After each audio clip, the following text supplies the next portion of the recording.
Dykstra, yeah, basically, Kenny Dykstra was with Mickey James at the time, and then, they had an affair, you know. Cena and Mickey James had an affair, and, Cena was a married man. Mickey was with Kenny, and then Cena and Mickey get together and they even made a little angle out of it on Raw. They were laughing about it behind the guy's back. But that's WWE for you. That's the shit that they do. They like to fuck with people. But Alex Riley was another one because we hear the stories are out there about how Cena buried him, and Cena was being a bully and going through his bag for looking at what supplements he had and all that bullshit. And it's just bullshit. I mean, at the end of the day, Riley had it. He had the it factor. You can't deny that. But because of a guy who's a control freak and a bit of a dick, he held him down. And it just sucks, man. Because Cena, you hear the stories. It was the guy. I know he's a transgender, and I can't remember the name, but the guy who was wrestled as Tyler Rex. He came out and said how Cena would get Riley on his tour bus, and it's like, come on, Riley, come on, we're going on the bus, and they would just consume shitloads of alcohol. And this is back, and remember there was a time. I think it was late 2010, just after Miz had won the belt. And what happened with Alex Riley? He gets pulled over, he gets arrested. A DUI. And around this point, the same time Cena has got him there, Cena is telling him, hey man, get on this bus, we're gonna drink. Even though in the end, probably, Riley's ended up drinking more than Cena, but Cena's egging Riley on to drink more.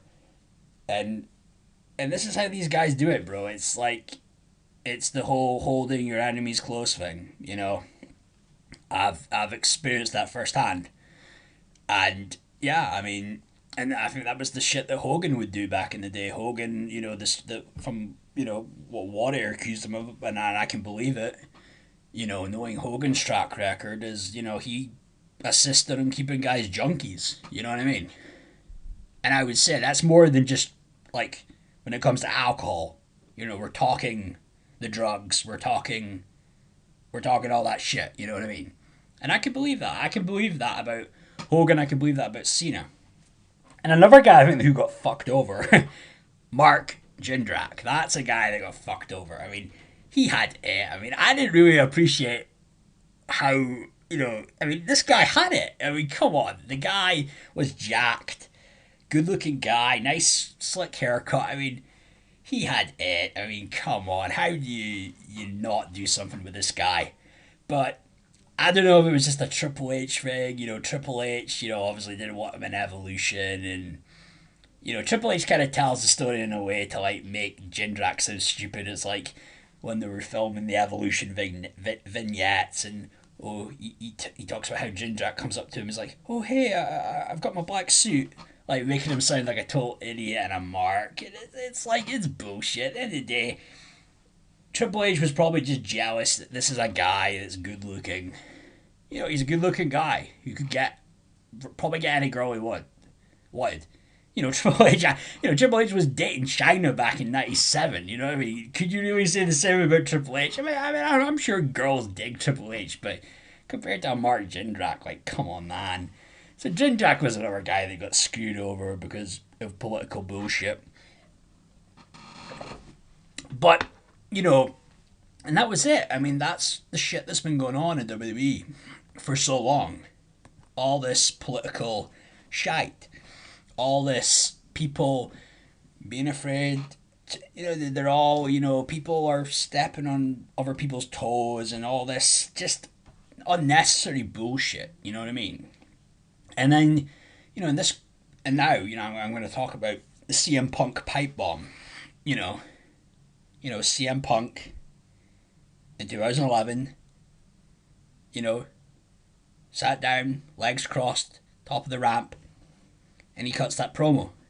And, yeah, you could say, well, it's a work shoot, it was this, it was that, but, you felt it. And even that part of, what was it again? He said, I'd like to think this company will get better once Vince is dead. Strong, but I'm sure there was a large part of him that really felt that way at the time. He was a guy that Yeah, they fucked with him. They underutilized him, and I mean, they should have used him a hell of a lot better going from the first 3 years that he was a babyface the first 3 years, and he was nothing really. I mean, he was okay as a face. He was over, but he could have been a hell of a lot better as a heel at that point. I'm sure he knew it as well, but that's just the thing though. It's just the politics in that place, and I think that's the thing. It's funny because the narrative like early 2000s used to be WWF was a family, and WCW was where all the political shit was at. And that maybe back then that was true. WCW was pretty bad for a lot of that shit. But when you hear about all the stories about how things go at that place, I mean, it's bullshit. It's just they end up they cut their nose off. That lot, the McMahons and all these other higher ups and all the other people in the office, the stooges, they just cut their noses off to spite themselves. That's really what they do. There's so many people that they could push. There's so many people they could do something with and make money with them. The talent makes money. The company makes more money, but they don't do it because it's a weird fucking bullshit control thing. And that sucks. And for me, I would say honestly, since 2016, I mean, WWE's really just been shit. It's been shit. I mean, I went for a period of time for maybe 4-5 months. I think it was after the WrestleMania 32, and I wasn't watching it anymore. I just didn't care. I didn't really care. I barely would look up results. I wouldn't really look up any video clips. And I've kind of been at that point for the past year and a half now. I haven't really been watching it, and ever since when the pandemic hit, I haven't really been following the Raws. I haven't been watching that empty arena Raws. A couple of clips here and there, but I haven't been watching anything. I'm not interested. And yeah, maybe WWE are trying to do some things better now because AEW is starting to kick them in the ass. And now after the All Out pay per view, all of a sudden now Big E's going to be showing up on Raw, and Big E's going to be showing heavily throughout Raw, and whoa, look, Big E's cashing in the Money in the Bank, and Big E's the champion, and yeah, that's a surprise, and it came out of nowhere, and I watched the opening segment and the main event to see it, and yeah, you need more stuff like that to get people hooked on it, and yeah, now you've got a title shit, there was a Rhea Ripley and Nikki Ash win the tag belts. Yeah, just shake it up. Do something, Try and do something because it's just like a sinking ship right now.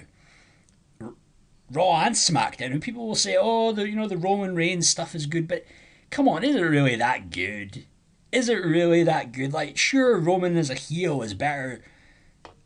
As he's much better as a heel than he was as a face. I get that, but fucking hell, I mean, it's just the same shit. He's gonna win. They're just going to keep booking him strong, and he's going to win. Back in that shit era, you weren't sure if Rock was going to beat Kurt Angle at the pay-per-view. You weren't sure if Austin was going to beat Kurt Angle at the pay-per-view. You weren't sure about these things, but you know Roman's winning these matches. He's beating Cesaro. He's going to beat Jey Uso.